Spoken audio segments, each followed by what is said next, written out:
திருவள்ளுவர் இயற்றிய திருக்குறளில் 10வது குறளாக இந்த குறளை கேட்டிருப்போம்.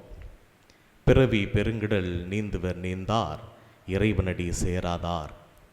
இந்த திருக்குறளுக்கு பொருள் என்னவென்றால், இறைவனை பின்பற்றி அவருடைய அடியை பற்றி கொண்டவர்கள் தங்களுடைய வாழ்வில் அனைத்தையும் பெற்றுக்கொள்கிறார்கள்.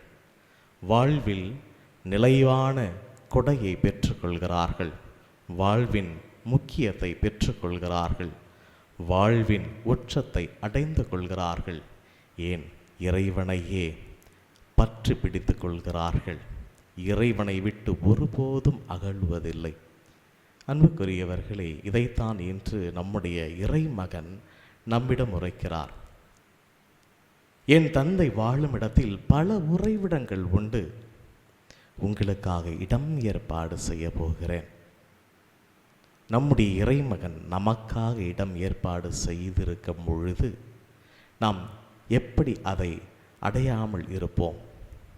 ஏனென்றால் நாம் அனைவரும் கடவுளின் பிள்ளைகள் அல்லவா? இறைவன் நம் அனைவரையும் தம்முடைய பிள்ளைகளாக ஏற்றுக்கொள்கிறார். ஆகவேதான் தம்முடைய அன்பு மகனை நமக்காக கொடுத்தார். அவருடைய இறப்பினாலும் உயிர்ப்பினாலும் நாம் அவரோடு இணைந்திருக்கிறோம். இதைத்தான் பவுலடிகளார் தம்முடைய ஒவ்வொரு சொல்லிலும் செயலிலும் தம்முடைய வாழ்விலும் அவர் வாழ்ந்து காட்டினார்.